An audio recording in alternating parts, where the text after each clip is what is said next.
Você sabe o que são e para que servem as zonas de frequência cardíaca? Então segue nesse vídeo que eu vou te explicar o básico que você precisa saber.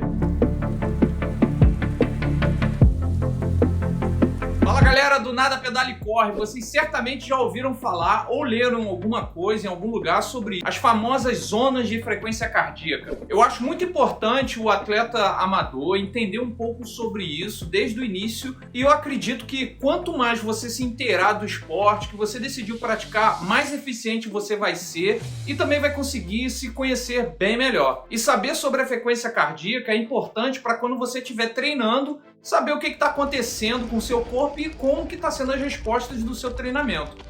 Mesmo que você treine usando um medidor de potência na bike, a frequência cardíaca vai lhe mostrar se você está ganhando, perdendo condicionamento, além de ajudar você a saber se está sofrendo com desidratação e até mesmo um acúmulo de fadiga durante os treinos. E você, como é um atleta que quer saber das coisas, já está inscrito aqui no canal e se não está, vai se inscrever agora e vai deixar seu like para fortalecer o nosso canal. Vamos lá então, galera. A frequência cardíaca ou zona de frequência cardíaca são uma maneira de monitorar o quanto você está treinando, como o seu corpo está respondendo a um determinado estímulo de treino. Existem diversos modelos e protocolos para dividir em zonas a sua frequência, podendo ser 3, 5, 6, 10 zonas de frequência cardíaca ou mais. Um plano de treino, seja para corrida ou ciclismo, vai incluir diferentes tipos de treinos com frequência, duração e intensidade variadas, divididas de maneira que você tenha tempo para se recuperar.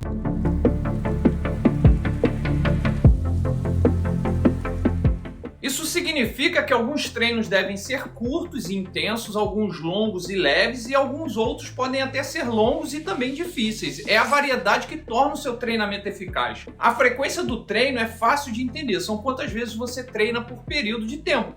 Por exemplo, 10 treinos por semana seria a sua frequência. Já a duração do treino também é simples, é quanto tempo você se exercita, você treina por sessão de treino. Por exemplo, 40 minutos de treino correndo ou 3 horas pedalando. A intensidade do treino já é um pouco mais complicada de medir. Algumas pessoas usam frequência cardíaca, outros potência, pace, ritmo, percepção de esforço.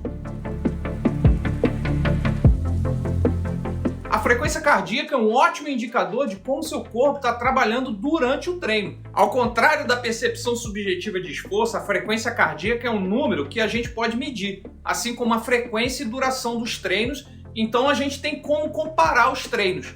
Existe um problema quando usamos a frequência cardíaca, eu vou falar mais adiante sobre essa questão de comparação dos treinos.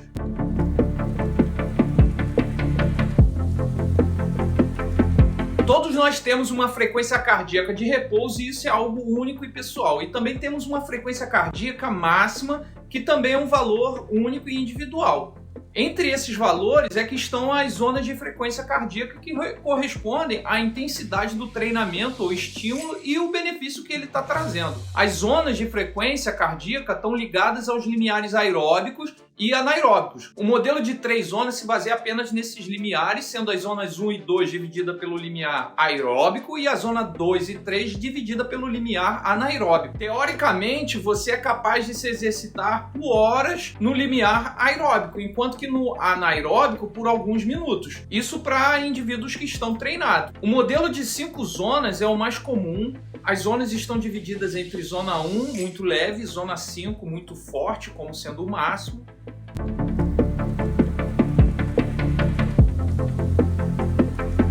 Para saber e determinar suas zonas de frequência cardíaca, primeiro você precisa conhecer a sua frequência cardíaca máxima. E qual é a minha frequência cardíaca máxima? Como que você vai descobrir isso? Muitos dos relógios fazem essa estimativa ou medição.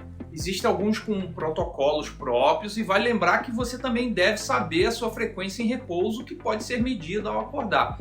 O cálculo da frequência cardíaca máxima exige que você faça um teste de esforço, que pode ser de rampa com uma bike, no caso do ciclismo, e também pode ser na esteira, também em rampa, no caso da corrida. A frequência vai ser diferente em cada modalidade, então o que você encontrar na bike não vai servir para corrida E na natação a mesma coisa e vice-versa. Eu citei a natação porque hoje existem equipamentos, relógios medindo seu batimento enquanto você nada, assim como cintas também. Basicamente, o teste pode ser feito na bike com aumento da potência a cada minuto até a exaustão. E na corrida fazer um teste de 3 km na velocidade máxima. O valor encontrado ao final seria o máximo da sua frequência cardíaca. Esse é o exemplo de um teste bem simples e básico que pode ser feito aí na sua rua, mas não tem validade e precisão como de um laboratório. Existem outros métodos e outros tipos de testes para avaliar e mensurar o valor da sua frequência, mas eu trouxe esse porque você consegue fazer isso aí na sua rua ou academia que você treine. E é bem simples e básico e vai te atender, vai dar a resposta que você precisa nos seus treinos.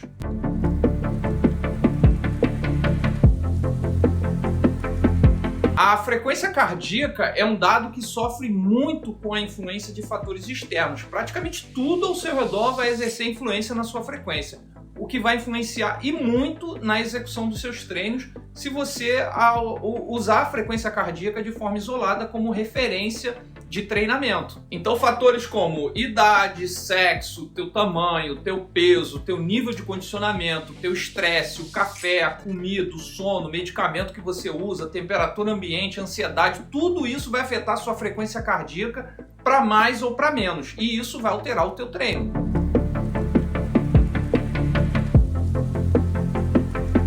A frequência cardíaca não é um dado que a gente pode usar para comparar atletas ou até mesmo se os seus treinos, sua performance de forma isolada. Para uma melhor avaliação do seu condicionamento é necessário analisar os outros dados como potência, ritmo, pace em conjunto com a frequência cardíaca. Então galera, espero que eu tenha conseguido esclarecer um pouco sobre o que é e como funciona a frequência cardíaca. No próximo vídeo eu vou falar sobre potência na bike, então não se esqueça de se inscrever e ativar o sininho para você ser notificado quando a gente colocar um vídeo novo aqui no canal. Forte abraço e valeu!